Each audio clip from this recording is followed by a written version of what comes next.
you're 28, now you're managing an eight-figure family plumbing business. Mm. As you're implementing all the technologies, how did you communicate with everyone in the company? I basically built sort of like a case. So I'll explain to them, okay, these are the pros, these are the cons. If everyone's uncomfortable going for it, I'm not going to push everyone to do it. If people are not willing to learn, it's going to be very hard for them to actually utilize it. I think it's possible. I think they'll be able to identify where the choke is located a lot more accurately as well.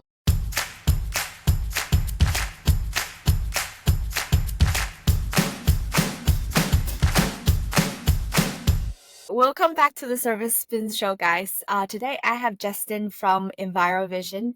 And Justin, maybe you can give everyone a quick introduction of who you are and what does Envirovision do?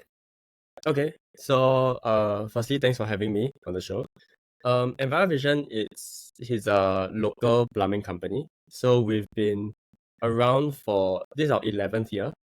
And we mainly do industrial plumbing, but we also do service residents. But because our expertise is more on industrial plumbing, our price point may not be as suitable for residents. So it's not your typical like installation of fixtures like your sinks and bathtubs or whatnot. But it's more of like if there's a very persistent choke that smaller individual plumbers are not able to handle, then we will come in. I see. And how we met, it was actually from the general cleaning side, right? And then I remember back then you were still in uni, and I think I contacted you guys, and then you showed up. When you showed up, you said this is your family business. So can you like kind of just walk me through how did you get involved in the family business? Okay, yeah, sure. So my diploma was in accountancy. Then I went to army, and then my degree was in economics and finance.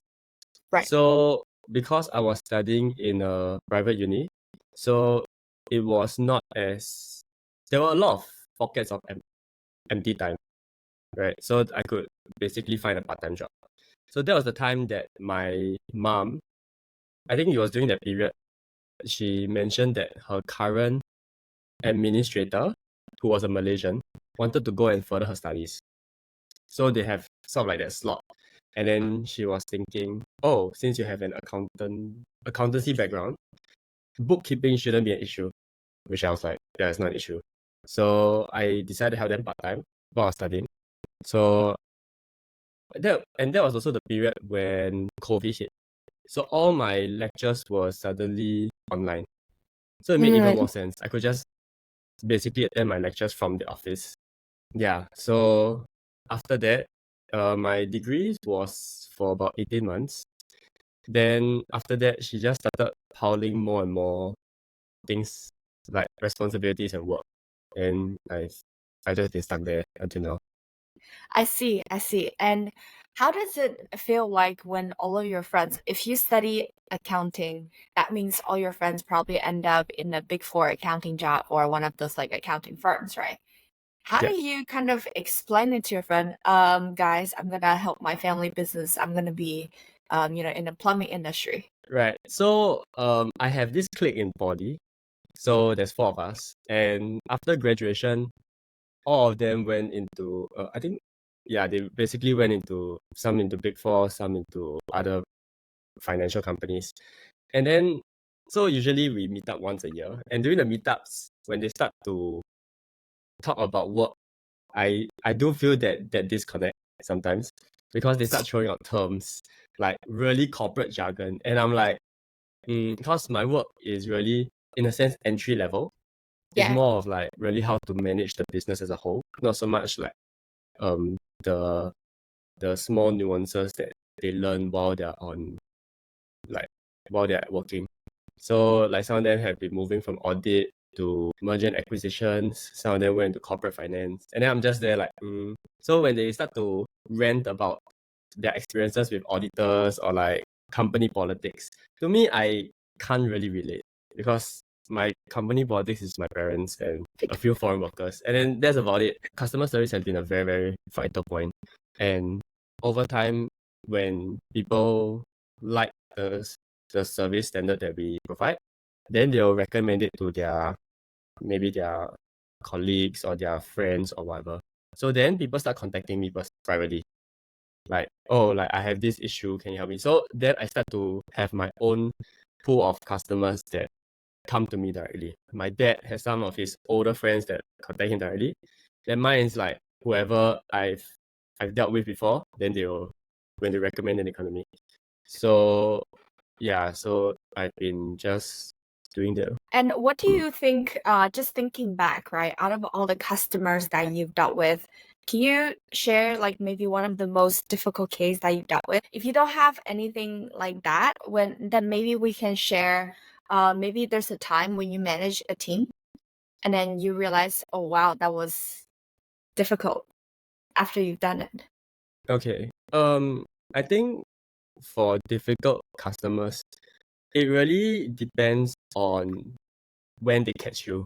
So if there's a day that I'm just tired, I'm busy, and then they come to me and they sort of give me a little bit of attitude, then it gets a little bit hard to still push out that level of service that you want to push out, right? Because you're like, I'm really like too tired for this, and then you are not making my life easier. So during that time, I realized like it's good to just take a break, just to take a step back and really just like understand the importance of really just because some of them may be very angry. Yeah. So I've had customers scold me before because they had bad experiences with other plumbing companies and they think all plumbing companies are like that. So then I have to take a step back. Then I have to try to relate to their level. So I'll be like, okay, why don't you tell me a little bit more about the experience that that company offered to you?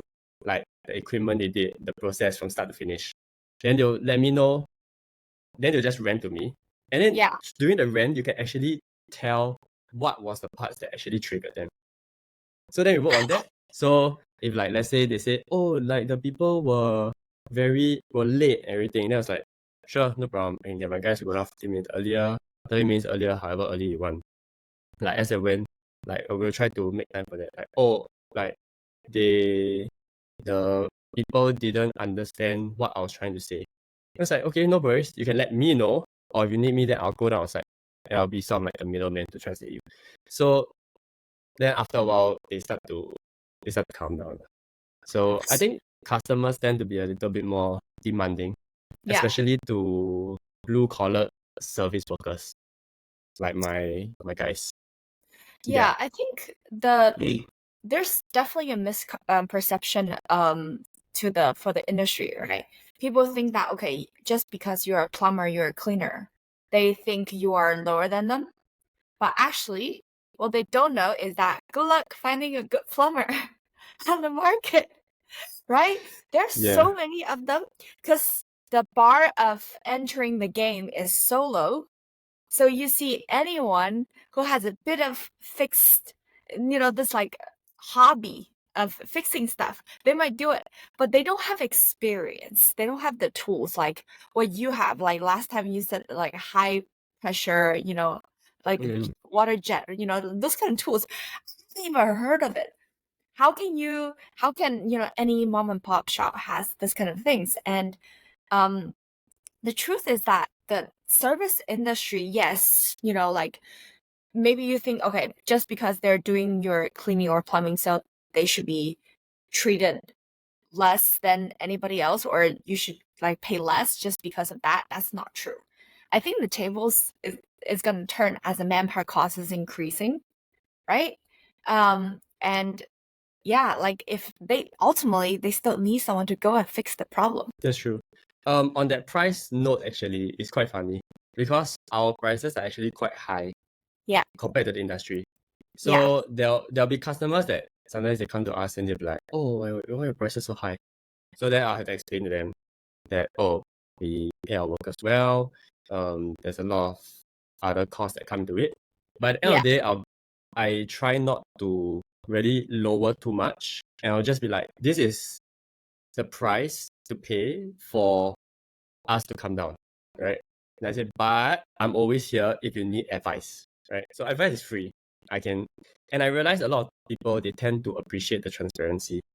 So when they come to me with problems, I'll try to advise what are the possible situations or possible remedies. Then I'll be like, okay, so here's the price. If you're interested in us to come down and do it as for what I explained to you, then this is it. But if not, you can take this knowledge and go and find someone who's cheaper. That's it. Because at the end of the day, I also just want that problem to be solved. I don't really like if not you, there'll be another potential client. So usually after that, you can see they usually will just complain. Yeah, I think there's definitely enough demand to go around, but there's not enough good plumbing companies to take in the leads. I think when the clients talk to you, they can already tell, okay, am I talking to a professional plumbing company or just a random company that just want to, do this job, right? They can just test on your technical side of things. So how do you normally quote, let's say just any residential place, just call you, hey, my kitchen sink is like, do you quote on hourly basis or you quote on per trip? Yeah, we quote on hourly basis. Reason being is because we don't actually know what's causing the choke. So for residentials, it's usually quite straightforward, especially high rise. So you're talking about the HDBs and the condos. So for those, because when each time we take up a job, we'll send a truck with 2 to 3 men. And the truck is fully equipped to handle any kind of both industrial and residential. It has all the equipment. So the reason why the price tends to be high is also because we are essentially giving up another client for you, and so we'll charge you by the hour. But for high rise, usually within 1 to the very serious cases, maybe 2 hours max, will be done. So I usually give them that kind of certainty. I also let them know, say, if your budget is too tight, what we can do is we can try for an hour first. If we feel it's going to take a lot more time, then here's a heads up for you to see if you want to stop right now, and we'll just charge you a transport fee, which is cheaper than our hourly rate, and then we'll just, you go and find someone else. But if my guys feel that they're confident to clear it within the next 15 minutes or so, usually we will just round it down to the nearest hour. Unless it's like 1.5 hours, then we'll try to you have to compensate for a bit of time. I see. So the main issue comes with the private properties, the bungalows, terraces, because they have trees, and tree roots tend to break into the pipes. And so replacing the pipe is actually very, very costly because they have to dig it up. We have to find the broken segment and then we have to replace it. So that's one of the bigger issues with landed properties. The one I've seen jobs that take up the days. Wow. Yeah. I see. So by now, right, ever since you joined, obviously, you slowly move from one department now overseeing the whole business. How much the business has grown ever since you took over? It's very hard to see growth in the monetary sense. Why I say that is because as we get more revenue, sometimes costs will increase. So I don't want to go into the nuances of whether or not the business is growing. So how I will track growth is really based on the quality of work and the quality of life that we are able to provide for our workers, employees. So ever since I've come in, I think I can speak for my parents as well that they have a lot more free time. And after a while, you realize that there's a lot of wastages here and there, a lot of inefficiencies, things that can potentially be streamlined. Right. So I've seen them go from an analog kind of recording to now they are very heavily reliant on Google Calendars, for example. Right. Like it's so easy to update. Last time it was literally like in an Excel sheet, and then they'll take photo and every week they'll send it up. Then it's really very a lot of information gets lost in the cracks. A lot of information gets like missed out because it just you have to search for that particular photo which may not also be updated. So I really tried to push them in the direction to go a little bit more digital. And my parents have been going overseas a lot now, so I think that's a good improvement. They are starting to really sort of like have that flexible work. So just always in the office doing like wasting time that can be easily avoided.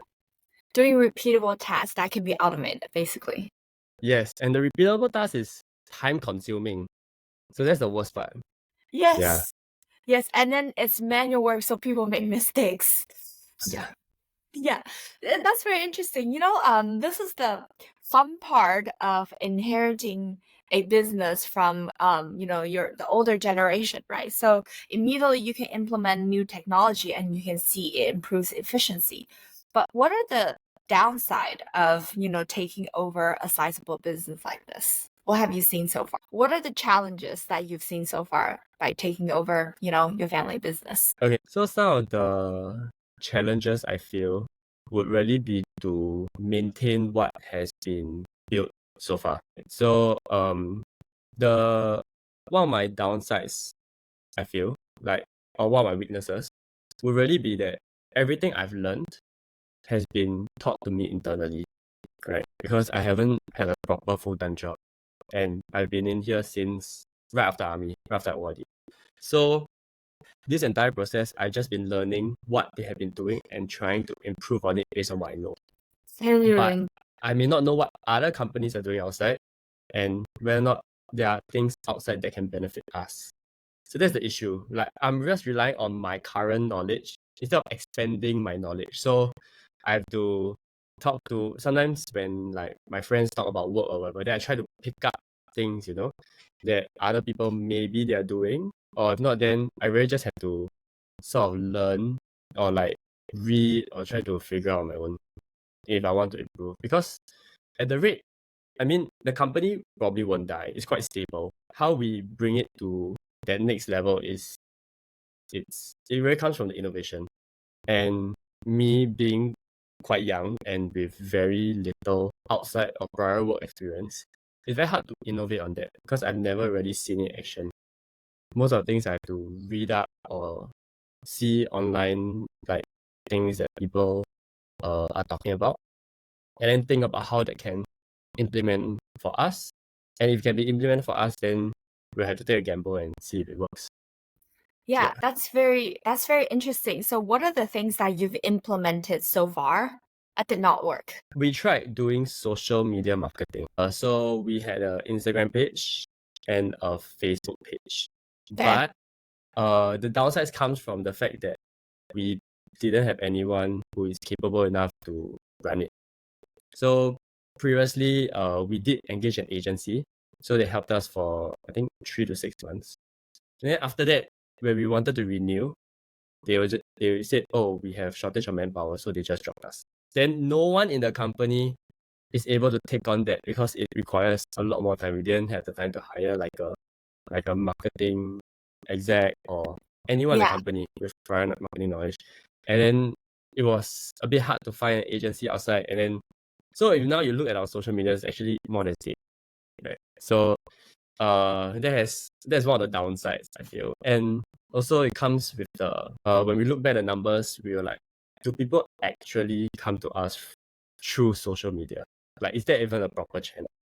Because most of our clients are actually industrial companies, and they may not be looking at Instagram or Facebook. So these are things that we had to sit back and relook at whether or not money was being sort of like invested in that Yeah. right way. Yeah. Yeah. Mm. Definitely. I think I can give you a quick and dirty marketing channel talk after the conversation. So I'll save that for later. Um that's very cool. So what are the things that you've learned and then you implement and it works? So some of the things that I won't say I've learned, things that we've implemented would be ready to become a bit more digital. So we're now quite reliant on a cloud-based system, storage system, where everyone can access everything. But the downsides of that is that people tend to leave it a bit messy. Yeah. Like there isn't proper, because it's new, right? We've also started doing sort of like a cloud-based tracking for inventory, because a lot of times I've seen a lot of inventory, like we use a lot of small parts, and if they're not properly stored, we might forget that we even had them, and then the workers will just go and buy new ones, and then a few months later we find them rusty on the floor and cannot be used, and Oh, like there's a lot of this out wastages. So we're still in the midst of trying to really put everything into sort of like a system, catalog it, right. and then really just be able to track it a bit more efficiently. Other things would be, we've moved our emails all to Gmail already, to G Suite, which has been so much better. I hate Microsoft Outlook. So previously it was that every time we got a new computer, wow, I have to redo the login with the code and then input all the STMP and all that nonsense. But now it's so much easier. I just need any browser and I can actually access my email. So yeah, so that's been one of the biggest breakthroughs. It may not seem like much, but it was quite a big breakthrough when we No, finally like managed to pull I it off. understand this because I've seen old companies like this as well, right? Even now, like 2 weeks ago, I talked to a company with probably around 30 workers. They do scheduling with pen and paper. So every Mm. day he print out everyone's schedule in one sheet. If someone has a job, he put a dot there. If someone doesn't have a job, then he just leave it, right? And then by the end of the day, just see whose column's empty. Oh yeah. Yeah. That sounds a bit too close to home. Yeah, I know. It's like because in our generation, we grew up with technology. We grew up with computer, right? So to us, it's like, wait, you're not doing work with computer. It's like you don't have a phone, kind of mindset, right? It's like, oh, you still run your company on premise. You're not using any cloud solution, any SaaS solution. That to us, it's very odd. But to the last generation, whatever we're doing, like, oh, you're not doing it right. That's what they said.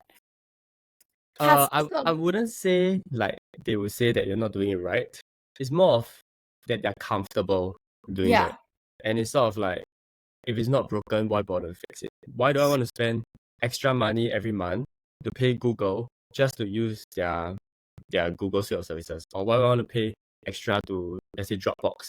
So what are the so as you're implementing all the technologies, it's not just like you can implement it.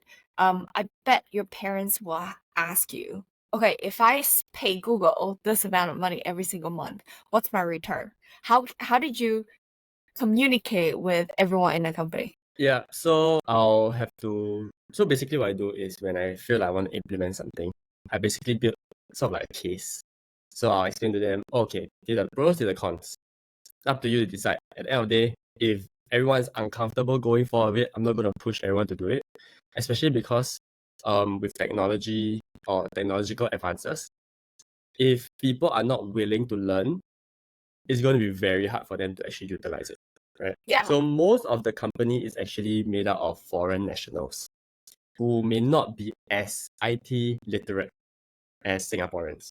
So that's also one of the biggest challenge. How do we integrate it such that they are involved in this? Because if we don't involve them and they are only relying back on the sort of like analog way of doing things, then it defeats the purpose, right? Like we are just here doing everything, then they're like, oh, but we still need like the paper or whatever. Then it's like, huh?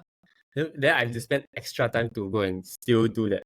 So I had to basically chart a timeline and say that we can try it for say a month or maybe a year. Right? The transition will be such that we're still doing the old system, but we're also introducing them to the new system. If it's receptive, then so this is all after they have agreed that okay, this is the step that we should do moving forward. So after that, maybe halfway through the timeline, we see how progress is going. If it's going well, then we start to reduce the reliance on the old ways of doing things, start to ramp it up on the new ways. Hopefully by end of the timeline, we've already done a full integration. Everyone roughly knows how to use it, and then we phase it out.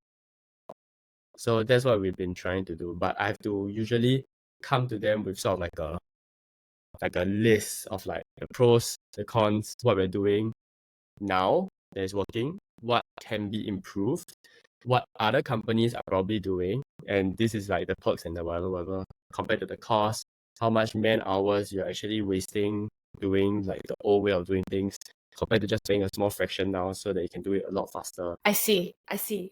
And during the implementation process, do you guys have anyone in the office feel like their job is getting taken over by technology and they feel like they don't have job security anymore? No, because most of the so for the Singaporeans, so me and my parents, we don't really worry about the job security because we know it's sort of like kept in the family. Main concern maybe comes from the foreign nationals, but most of their job actually doesn't even revolve around technology Yeah. because they're actually going out and it's sort of like a hands-on service, Yeah. not really a fully digital service like social media marketing, for example, or like completely like online.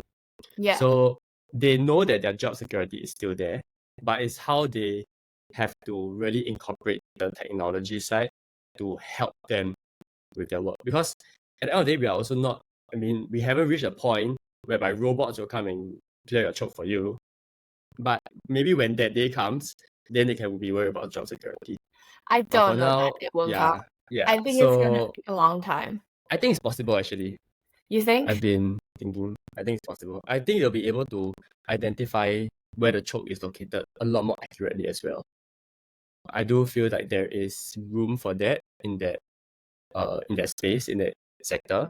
But I don't think the older people in Singapore are actually working that as a potential area of development.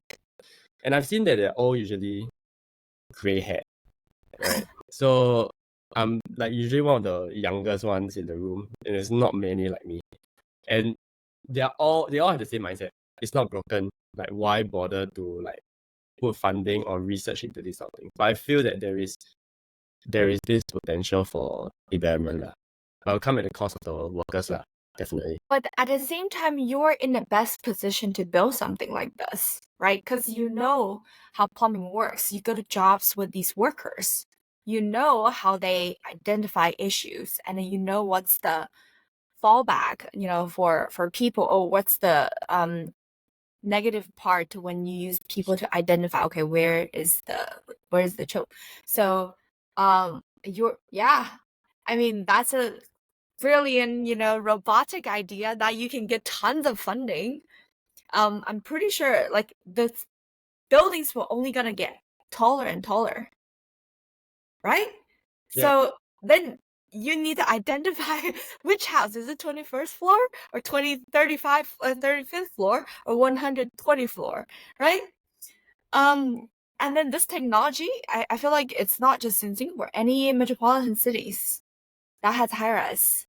Think about potentially, I don't know, New York, high rise, but old high rise. They probably have tons of plumbing issues. Yeah, but that's the thing. I don't really hear anything about anyone in the world sort of like building anything remotely close to this. So not sure if that is like an area where we are still lacking in terms of technology, or if people just don't realize that this is something that they can probably venture in. I think most people don't realize that. It's like when I first joined the cleaning industry, I did not know I just opened up a gold mine until now. It's like everyone's like, oh, you were an investment banker, but now why are you doing cleaning? If I tell you how much money there is, everybody will be like, wow, crazy. And with all these podcasts I put out, like, every single company's like, yeah, I'm making 8 figures, I'm 22 years old. And people are just like, this is crazy, It's like, you're 25? I'm 28 this year. You're 28. Now you're taking over your family business in plumbing business. Do you mind sharing how big is the revenue? Currently they're pulling in about, based on the last fiscal year, is I think 1.7 million. Okay. So basically you're 28, now you're managing an 8-figure family plumbing business. Yeah. Yeah, I mean, I don't think any other 28 years old, I think most 28 years old would not be able to say this, Yeah, so like, I know you guys are still kind of in the transitioning, in between your parents and now down to you. So let's say when you fully take over, let's say a year or two down the road, what's your plan? Oh, so I actually have had a plan for a while already, and I've been just working on it in my own free time. My main plan would really be trying to make the company a little bit more efficient. So I'll really be rolling out a lot more. And I hate to say this, but I'm going to be relying on some things I've actually learned in the army to be used in there. Because The regimentation side, not so much, but really the systems, some of them that they have in place, I can see it working for the company. So we'll also be streamlining and really squeezing out clients who I feel may not be the best for the company. Me too. At this stage where the company is at, we have the privilege of choosing our clients, right? And I can understand how in the beginning it's like every client is a good client. But over time you start to realize that some clients are not good clients, right? Maybe there'll be a better fit for somewhere else. So I'll really be looking into that, really trying to find clients that are worth keeping and workers that are worth keeping. Because the thing about plumbing also is that it's very asset heavy. So there's a lot of pressure to actually to manage keep up sales in order to manage the overheads. So the Yeah. overheads can be quite high. Yeah. So for my parents' side, usually what they like to do is they'll just look at sales revenue Yeah. and then they'll try to ramp up that number by increasing our fleet. But in doing so, they don't realize that they're actually increasing costs a lot, like the overheads. Because each time we had to do it, we had to get the equipment, which is not cheap, and we had to get a truck, and we had to get manpower just to handle that kind of like jobs. And then Yeah. in the meantime, there's a lot of time wastage between serving clients who take ages to pay or just not worth the time in that sense. Yeah. So yeah, so that's what we're doing. It'll take a while, definitely. Take like 1-2 years. I will probably also just and I hate to say this, but cut management salary just to tide over that period. Workers will still have to be acknowledged and recognized and appreciated for their hard work. But I think on the management side, they can afford to, cut back a bit and really just push more back into the business. Really Yeah. just try to build up that kind of like that foundation properly. Yeah. Then we can slowly scale a little bit better. Mm. Yeah, it sounds like there's a lot of opportunities here for you, and then especially for you guys been in the industry, you know how to do this job properly. That's a key thing. It's like same thing like pest control, right? It's not your standard cleaning. You need to have it's like skilled work, and you guys have the skills that you know what tools to use. And then if the foundation is rocky as you grow, you will see your cost increasing not not even proportionally, exponentially, Yeah, right? Then it doesn't make sense for you to grow. Your unit economic doesn't make sense anymore. So that sounds like the right plan for you to implement before you even think about marketing channel and all of that. Because each team, let's say your cost is, let's say, assume $500 a day. Then every day you need at least $500 worth of jobs to break even, right? yep, If you start running ads, your cost daily is going to increase to, let's say, 600, 700. Then you need obviously more job to fill up. So it's like a bit of chicken and egg problem. But if the foundation, the supply is not there, no amount of marketing is going to save you guys because your yep, reputation will be ruined and then no clients will come. Yeah.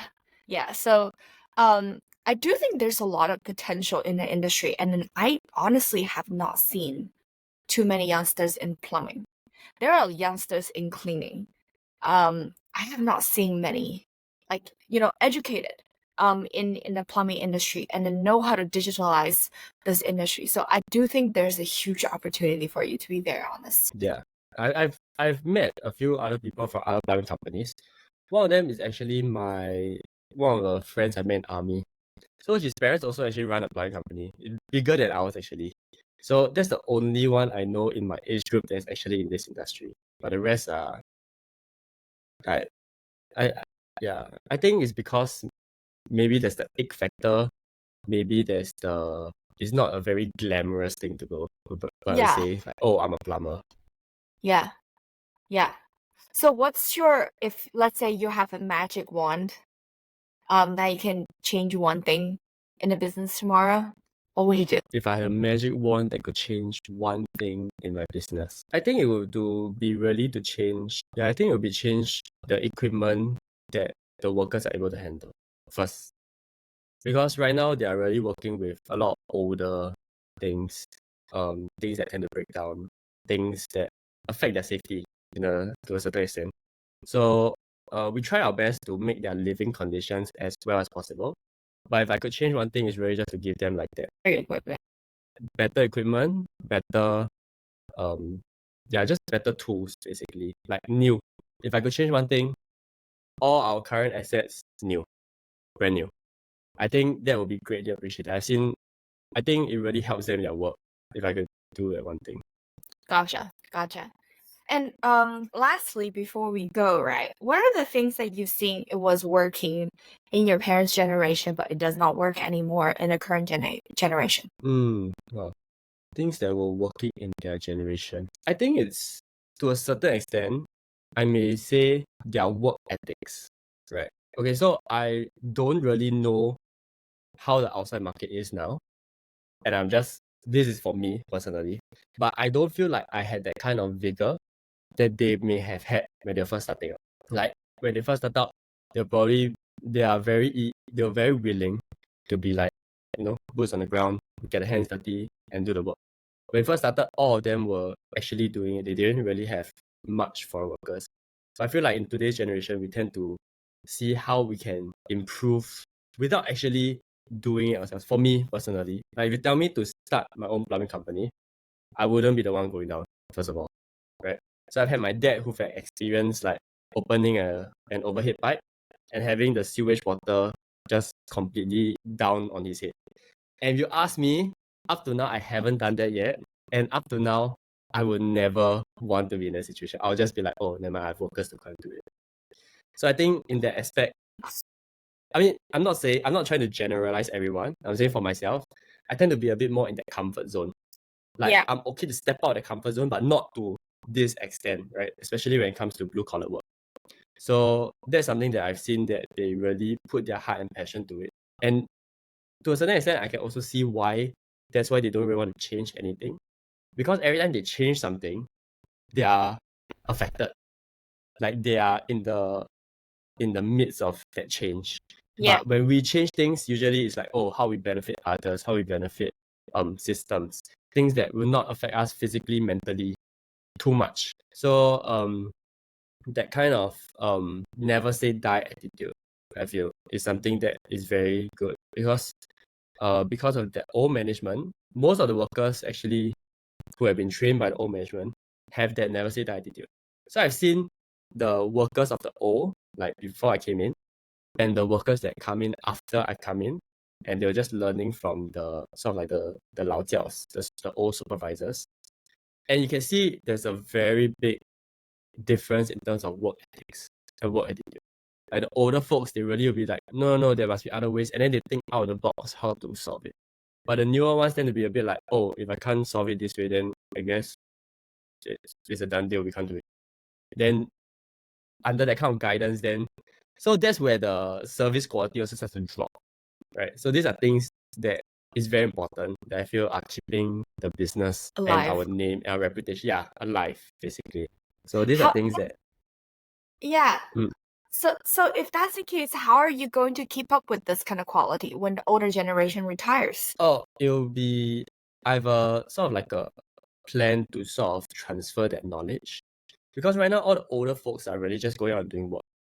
But if I could really just like reshuffle everything, I will sort of put them as trainers. Really just trainers and people who go down and just ensure quality is met. They don't actually have to do the work. So that way they are able to really focus on making sure everyone has that kind of that way of thinking. Instead of them, they're busy with their own work. They won't be able to see what other people are doing. Yeah. They won't be able to see if people are catching on.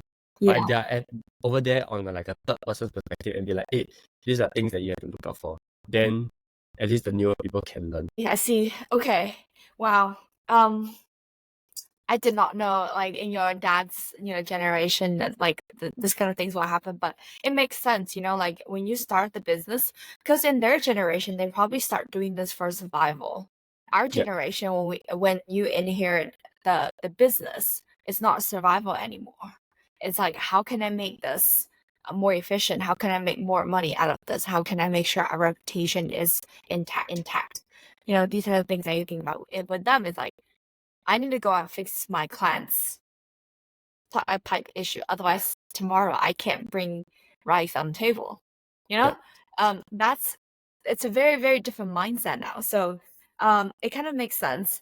Um, is there any last minute like any words that you would like to say to any audience who's listening to this? If you have the opportunity to go into business with family or very, very close friends, it's best to think it through a bit longer, because when it comes to business things and there's slight deviations in the way both of you think or like how all of you think, it might strain the original relationship. So there's things that is really has to be put into consideration. Our family, I would strongly advise against, if unless there's no choice. Friends to a certain extent maybe still can, because you're friends, you'll probably be seeing each other like in your, maybe like your dumb days, or like you're just like fooling around and stuff. But with family, it tends to get a little bit touchy, especially in the Asian context where the familial ties are very, very strong, and it's almost sort of like a hierarchy already at that point.